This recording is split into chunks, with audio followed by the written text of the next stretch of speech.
नमस्कार, मैं हूं जयशंकर सुमन। आप देख रहे हैं हिट इंडिया न्यूज़ चैनल। आज आपको हम एक ऐसे शख्स से रूबरू कराएंगे जिनका नाम आप लोग सब जानते हैं, चेहरा जाना पहचाना है।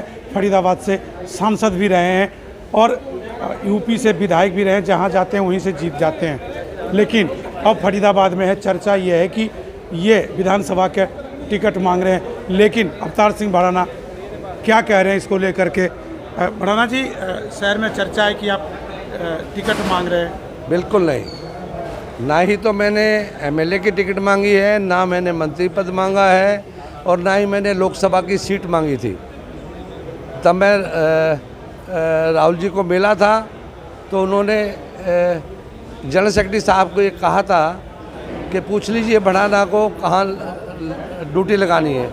मैंने सिर्फ उनको कहा था मुझे ड्यूटी चाहिए, मैं राहुल जी के साथ काम करना चाहता हूं, मैं एमपी एमएलए मिनिस्टर कुछ नहीं चाहता हूं। पहले मुझे जनरल सेक्रेटरी साहब ने कहा कि राहुल जी ने कहा कि आपको कश्मीर लगा देते हैं। मैंने फिर उनसे फरियाद की थी कि मुझे बहुत दिन वनवास हो गया है, मुझे मेरे घर लौटा देंगे तो बड़ी कृपा होगी, मैं अपने घर वापसी करना चाहता हूं। तो मैंने अपने घर वापसी की है और मेरा कोई रुचि नहीं है।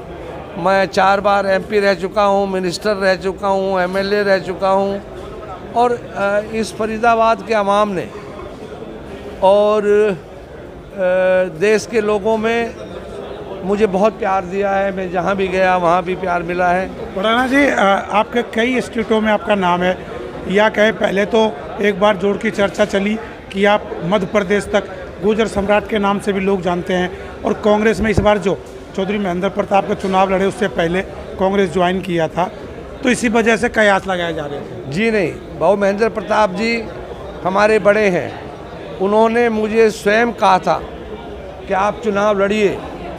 मैंने कहा बाबू जी मैं नहीं लड़ना चाहता, मैं इस फरीदाबाद खासकर कह देना चाहता हूँ, इस फरीदाबाद की राजनीति से मैं आहत हूँ। यहाँ के लोग कांग्रेस के लिए मरना मिटना नहीं जानते।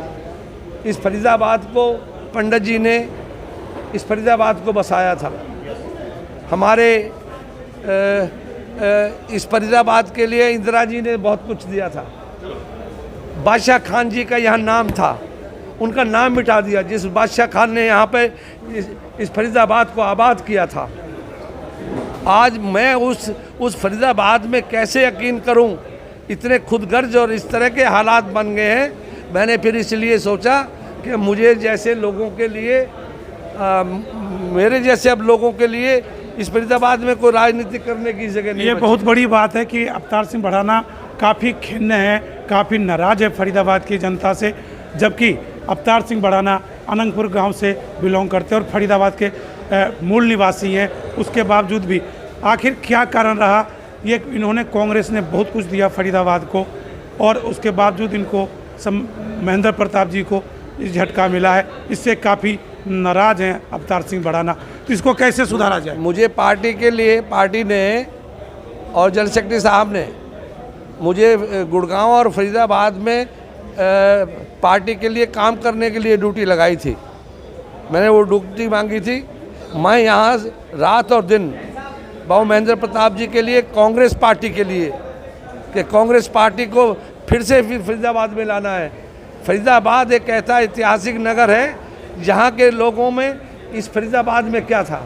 इस फरीदाबाद को एशिया के नक्शे पे देखा जाता था कि इतना इंडस्ट्रियल टाउन था ये। भड़ाना साहब, एक सवाल है कि बाबू महेंद्र प्रताप जी की आप बात कर रहे हैं, तो इस बार जीती हुई सीट किसकी वजह से हार गई है? देखिए, मैं उस चीज़ों पे नहीं जाना चाहता। अब मुझे अब काम करना है और काम जो ड्यूटी लगेगी पार्टी की तरफ से उस पार्टी के लिए काम करने आया हूँ। लेकिन ये निश्चित तौर पर कहना चाहता हूँ कि इस फरीदाबाद ने मुझको बहुत कुछ दिया, जीवन भी दिया, राजनीतिक जीवन भी दिया। लेकिन इस वक्त के जो हालात हैं, मुझे यही कहना है कि यहाँ क्या नहीं किया। मैंने भूपेंद्र सिंह जी हुड्डा मुख्यमंत्री जी ने इस फरीदाबाद को वो दिया जो आज तक किसी ने नहीं दिया।